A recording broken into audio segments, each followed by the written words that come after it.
MLC Kalvakuntla కవితపై అనుచిత వ్యాఖ్యలు చేసిన తీన్మార్ మల్లన్న బేషరతుగా క్షమాపణలు చెప్పాలని నల్గొండ జిల్లా బీఆర్ఎస్ అధ్యక్షులు రవీంద్ర కుమార్ నాయక్ డిమాండ్ చేశారు. ఒక బీసీ నాయకుడే ఉండి బీసీల కోసం పోరాడుతున్న ఆడబిడ్డపై అవాకులు చవాకులు పేలడం సరికాదన్నారు. స్థానిక ఎన్నికలకు ఎదుర్కోవడానికి సిద్ధంగా లేని కాంగ్రెస్ ప్రభుత్వం బీసీ రిజర్వేషన్లపై డ్రామాలు ఆడుతుందని రవీంద్ర కుమార్ ఆరోపించారు.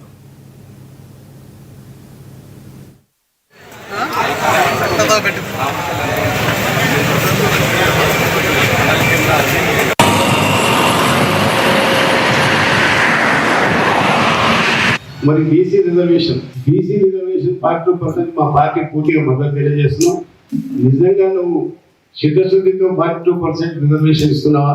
గట్టిగా రాజ్యాంగానికి తెలిసింది కూడా మన తప్పు చేయాలని చేసేదో భ్రమ పెట్టడానికి చేస్తున్నావు. అది నువ్వు క్లారిటీగా ఎందుకంటే ఆర్గనైజ్ చేస్తా అంటావు. మరి దానికి ఇంతవరకు బీసీ రిజర్వేషన్ సర్వే చేసి ఇంతవరకు ఒక దాని యొక్క దీన్ని నువ్వు ప్రజల్లో పెట్టలేదు. ఇంతవరకు ఎంత పర్సెంటేజ్ ఉంటుంది, ఏమొచ్చింది, ఎంత ఉందనేది పెట్టలేదు. ఇవాళ సెంట్రల్ గవర్నమెంట్ ఏమో నీ సర్వేనే పనికిరాదని చెప్తుంది. మరి ఆయన నిర్విధంగా మరి నీ సర్వే ప్రకారం నువ్వు ఏం చేస్తున్నావు? నిజంగా పెట్టేదా పెట్టదా? ఎందుకంటే నువ్వు క్లారిటీగా నువ్వు ఏదో ప్రజలు నమ్మించి క్రమ పెట్టేదానికన్నా మరి పార్టీ ఎమ్మటే మరి 42% మీద